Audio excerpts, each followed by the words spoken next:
What is up, Waffle Gang? I do hope you are well. My name is Mark, and today we're checking out some more r/am I the butthole.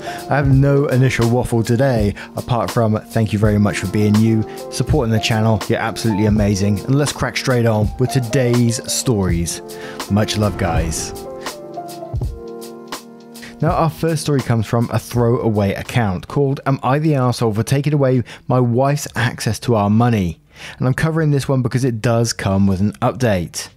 I've been married to my wife, Ashley, for 7 years. I'm the only one that works. Ashley spends her time volunteering at a charity she started. I'm fine with this as I make enough for both of us. In financial decisions, we have an equal say. I will admit that I am a numbers nerd of the relationship, so I do the budget and handle our investments. My wife has equal input into the budget. We both have to agree on it. Like many people, we are saving for retirement and a couple of other financial goals. Ashley's sister and her family are going through a lot of financial issues at the moment. My brother-in-law has lost his job and my sister-in-law is reaching out to my wife for help. They are asking for us to cover their monthly expenses. I said no. While we have some discretionary money, we don't have that much. Both my wife and I get fun money to spend however we wish each month. I told my wife that I would match whatever amount of her fun money she wants to give to her sister from my fun money. My wife doesn't want to do that. She says that won't be enough money. She wants us to reduce the amount we are saving each month to help her sister. I refused. I didn't want to jeopardize my family's future for her sister's present. Ashley was very unhappy with my answer, but I refused to change my mind. I found out last week that my wife gave her sister money out of our general savings account. I was furious. To me, this is a complete betrayal of trust. I confronted her, and her reply was that I forced her to go behind my back by being unreasonable. I was angry. I ended up going to the bank and opening up new accounts in my name only. I moved the balances to my new accounts. I left in enough money for the expenses that she typically pays according to our budget, things like groceries, her gas, etc., as well as her fun money. I did not leave her without access to any money. I did leave her with access only to money that she is supposed to spend according to the budget we both agreed to. I went home and told her what I had done. She is accusing me of financially abusing her. I pointed out that she is the one that abused my trust, not the other way around. This is on her to prove to me that she is worthy of my trust after what she did. I don't trust her anymore. She said that if that was the case, she should just leave, that she wasn't going to be treated as a child. I told her to leave then because I wasn't going to give her the opportunity to steal from me again when it is clear she isn't even sorry for what she did. She left to stay with her sister. I believe I am completely justified for what I have done. She is the one that broke our agreement. Did I take it too far though? This was the first time she ever did anything like this. Did I let anger get the best of me? Am I the arsehole for taking away her access to the money? And because we haven't covered this story before, we'll cover some comments straight away before we go to the update. And this one's from Pine Box Waiting that says, not the arsehole, you nailed it there at the end. She stole from you, no excuse. My husband and I have a similar financial arrangement, and I simply cannot imagine doing what your wife did. Such a betrayal. And Cat Got Your Tongue said, I came here ready to think you were an arsehole from the title, but I think what your wife did was awful.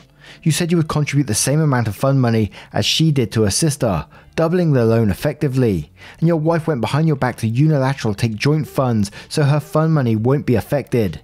You are not the arsehole. Your wife is being an unreasonable mooch. Normally I hate how quick Reddit is to tell people to dump their partners, but if you don't have kids, now is a great time to consider whether you could handle a lifetime with this person and this behaviour. And Shake Slow says, so I know some people may have differing opinions about this, but I don't think you are financially abusing her. To me, that would mean she has no opportunity to go out and find a job and make her own money, while you hold money for both of you hostage. That's financial abuse, because then if your partner did anything to get on your bad side, you'd pull the funds. With this situation, I understand why you are angry. This is a breach of trust. You establish that both of you get a say in pretty much all financial decisions. If there is something that comes up like helping someone, then yeah, it needs to come out of their fun money. You shouldn't be jeopardizing your finances for someone else's finances. You can help pitch in, but having family completely relying on you for your financial assistance is ridiculous. And with that, it sounds like your wife had talked to them about your finances and made it sound like it wouldn't even put a dent in your finances, which would make them feel entitled to your money. If you got millions of dollars OP, I'd really want to know in comparison to their bills how much it would actually affect you. Because if truth be told, you had the money to feed a nation, I would think you're an arsehole, but it doesn't sound like it from the post. I'm going with you guys make pretty good money, but not like a millionaire kind of money. If these financial decisions are supposed to be made together, she was the one being unreasonable. You had concerns about your finances and she ignored you for her own gain. But she gets to say, I had to go behind your back. No, she didn't have to. This isn't an option in marriage, that's betrayal. Not the arsehole. Just make sure you keep to the budget and with the bank account she has. Always give her money like she uses like usual. Edit. Also, if she wants to pay her family's bills, why doesn't she get a job and just pay it straight over them? And now we're going to go straight to the update to see what that says. So, updates. Well, it looks like the posters that commented that my marriage is doomed were correct. First, after reading the post, I agreed that it was not fair that I had access to our savings and she did not, even though she gave some away without my consent. Following the advice of several posters, I contacted my bank and found out that the account could be changed so that while both of us could deposit money, it would take both signatures to take money out of the account. This would give her the same control over the account that I had by putting them under my name. I contacted Ashley to let her know that I would put the money back in the joint account if we switched the account to require both of our signatures. She said no. That just showed that I didn't trust her. I told her I didn't. She had taken money without my consent. Of course I didn't trust her. She refuses to change the account. I refused to give her unrestricted access. So right now, I'm still the only with access to the money. We also tried marriage counselling, another suggestion that posters brought up multiple times. The counsellor asked both of us to say what we thought was wrong with our relationship. Ashley said that I had abused her by taking away her access to money. I said that Ashley had broken my trust by giving away money without my consent. It took a few sessions, but it became pretty clear that we just weren't going to see things the same way. I wasn't going to commit to supporting her sister's family, and she refused to see giving them money without my consent as a breach of trust. The kicker came when it got close to the end of the month, and Ashley demanded, not asked, demanded that I put $3,000 in the account for her to use to pay her sister's bills. Her reasoning was, since she stayed there, we owed it to them. I told her she was ridiculous, and that if I wouldn't do that while we were together, why in the world would I do it now? She walked out of the session and told me that she wouldn't continue counselling until I agreed. I contacted a lawyer and filed for a legal separation and will be filing for divorce. I found that I'm legally obligated to pay usual and ordinary bills of the household, but I'm not required to pay any bills where she moved to since she left voluntarily. So I'm doing what I'm required to, including things like paying for her car insurance and her cell phone, but I'm not giving her access to any other funds. She has asked, more like demanded, I give her money as she'll be getting it when we divorce, but I don't have a way of making sure whatever she has given comes out of the final settlement, so I am refusing. And that's an unfortunate update. Usually the updates that come on Am I the Arsehole, they usually be pretty positive, but unfortunately this one was just not to be. And it sort of sounded like it was going to go down this path anyway from the first initial story. And it's very sad to see, but in this thing, all I could say is just listen to your lawyer all the way through, because it sounds like she's just trying to get her money wherever she can right now. And I don't know what the sister-in-law is thinking. It'd be interesting to be a fly on the wall in that house to see if she's like, sister-in-law is pressuring her sis to try and get more money out of their joint bank account. Interesting stuff. But what do you guys think of this one? Let me know in the comments below, and we'll move on to the next story. And our next story comes from Properly Roasted XOXO. Am I the arsehole for not inviting my friend to my wedding after she disinvited me from her ceremony even though I made the cake?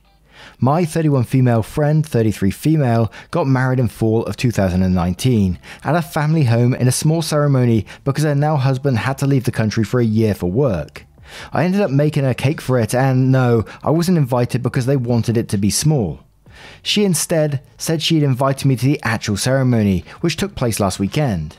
She asked me if I could do the wedding cake for that too, and I agreed as I'm a professional decorator as a side job. Yes, she paid me. This conversation happened in August 2019. I got the official invite to her wedding January 2021.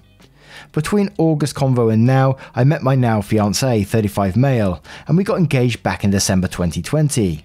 I messaged my friend in January and said I was unable to do the cake as I moved 30 minutes away to live with him and had a small car at the time, so I couldn't deliver anymore and she didn't want to pick it up. A couple of months later, I received a letter disinviting me from the ceremony, citing health restrictions. These were lifted for weddings before this letter was sent out. I was a bit miffed because I feel I was only invited because I was offered to do the cake and no longer could, but said nothing until this morning. For your information, I did not receive any money for this cake at all. She posted some wedding photos online and I liked one. She then called me seconds later and asked when to expect the invite to my wedding, to which I told her she wasn't invited, explaining the issue with the cake and me being disinvited from her wedding. She said I was taking it personally when it was about inviting close and essential people while also being safe. I asked her would I have still been invited if I had done the cake, and she said that's not relevant and called me vindictive. I told her it was relevant and that I was disinvited because I no longer served a purpose to her. She got mad and said I was being petty, but I don't think I am. My fiance and family agrees with me, but some friends say I sound bitter. So am I the arsehole for not inviting her to my wedding? Edit, her wedding had 150 people. Edit 2, I got the invite in January, not February.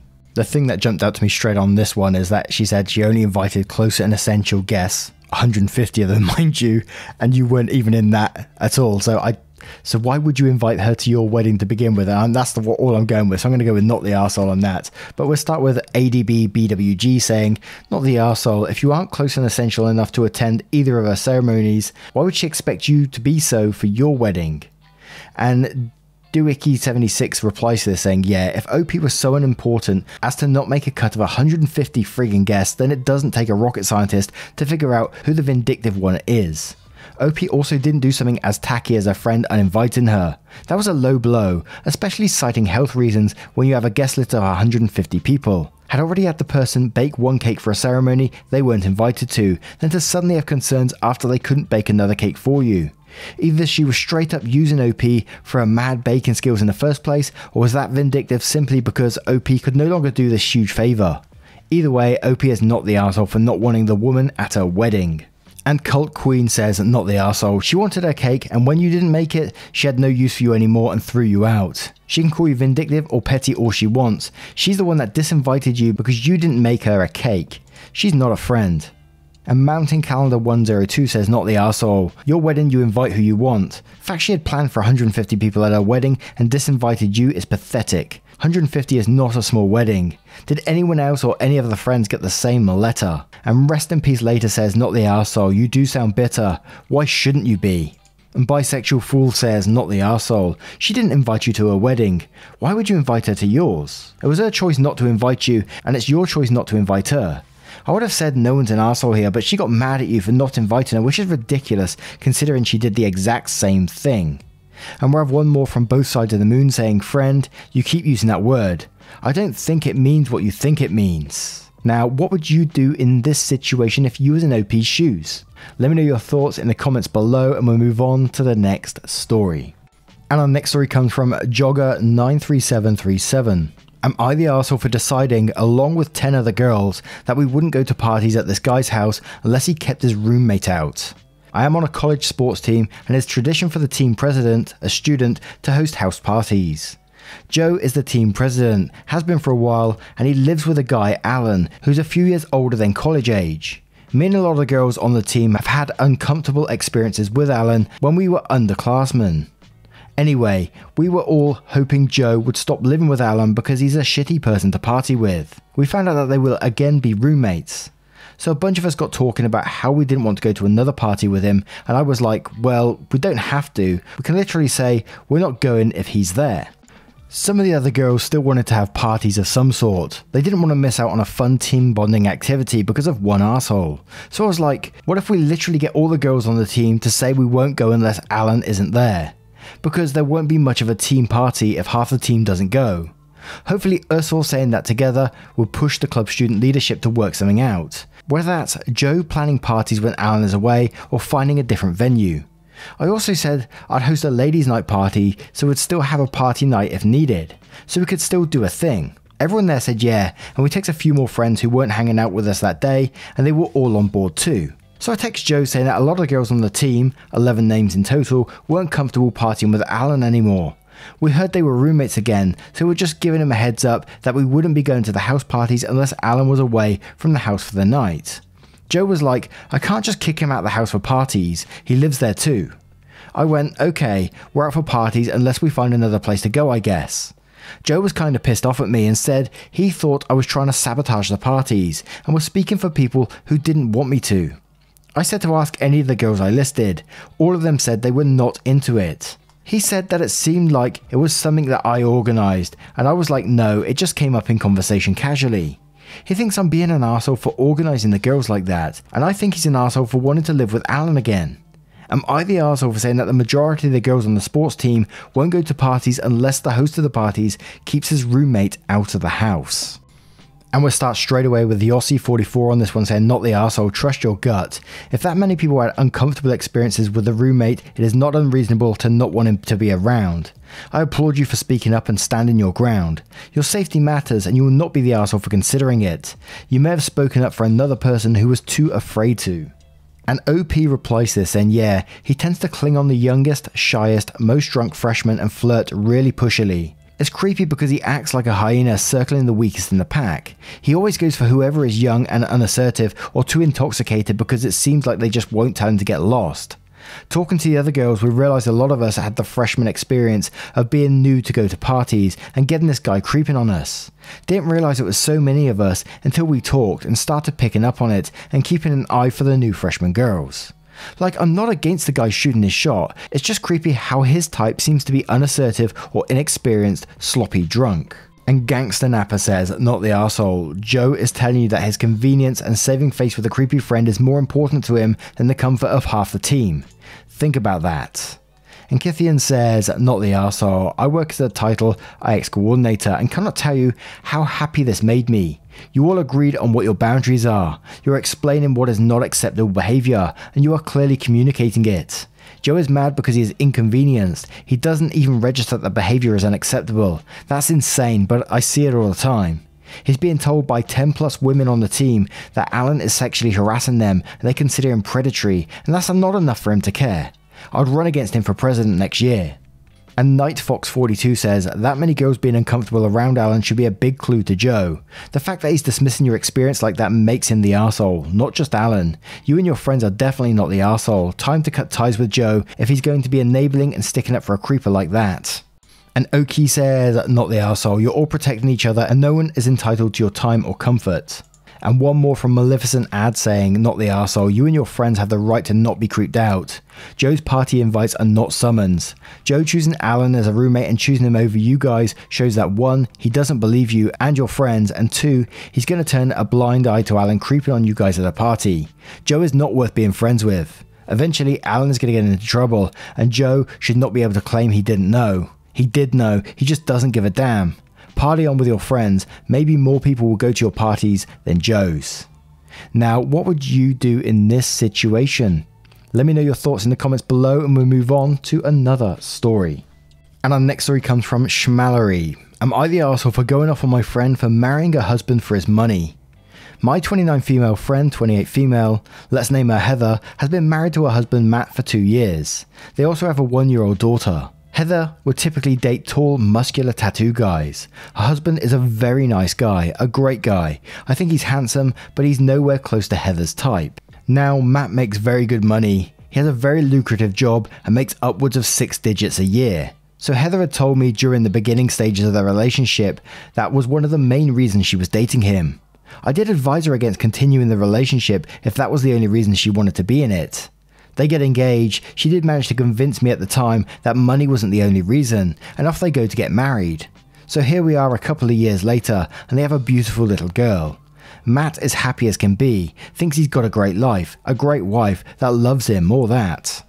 Lately, Heather has started complaining to me that she doesn't find him attractive, that she doesn't want to have sex with him, that she cringes when he touches her, and she's having a hard time hiding it. And she's only staying with him because she likes their lifestyle. Now, Heather has a decent job and she could support herself, but definitely not at the lifestyle she's become accustomed to.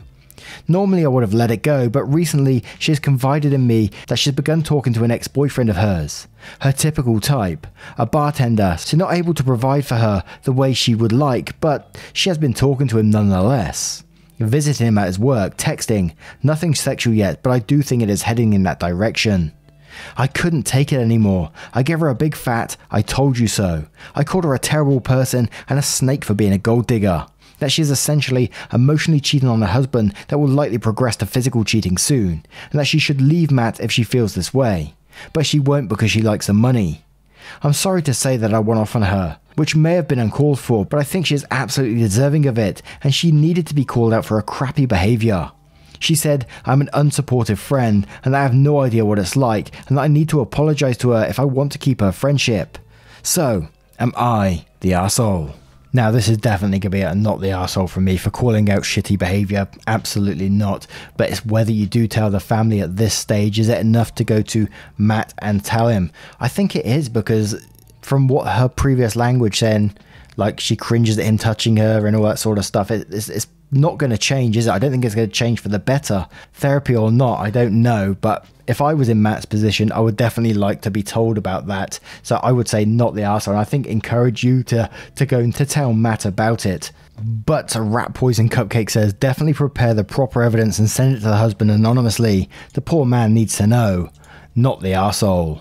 And Woodwitch of the West says, and quotes, she says, "I'm an unsupportive friend and I have no idea what it's like, and I need to apologise to her if I want to keep her friendship." And then says, "So do you want to keep this friendship? In your shoes, I don't think I would. Not the arsehole." And CT says, "Not the arsehole, you saw it coming, she chose not to, and she reaches out to you as if she's trying to validate her reasoning and get approval for you to cheat on her husband. Like you also say, she's a gold digger who is already emotionally cheating on him and sounds like she will be physically cheating soon. Who wants friends like that? Hope the husband had set up a prenup, but it sounds unlikely. He also deserves to know." And Noki says, "Not the arsehole. She is emotionally cheating on her husband. Hopefully Matt will see her for who she is sooner rather than later. Don't apologise, you gave her an honest reaction to what she told you. She had to know what you were going to say." And Religion says, "Not the arsehole. Poor Matt." Followed by Dukel14 saying, "Not the arsehole, your friend is 100% a gold digger, and you are right to call her out on her awful behaviour. She's in love with his money and her lifestyle, not him. She wants to have her cake and eat it too, which is extremely the arsehole move on her part. If she can't stand being touched by her husband, then she needs to divorce him so she can find someone who is worthy of his time, effort and love. Also, I particularly love it when people who get called out by their friends for their shitty behaviour default to, 'You are being unsupportive.' Being a good friend doesn't mean always supporting to every shitty decision they made. A good friend should also call you out when you're being a complete arsehole and in the wrong.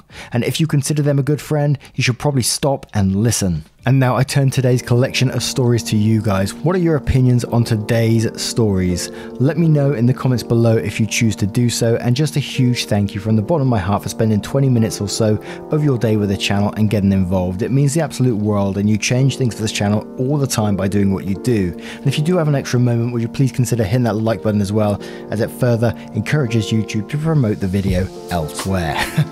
Thank you so much for your love, support and time, and I will see you in the next one. Take care guys, much love.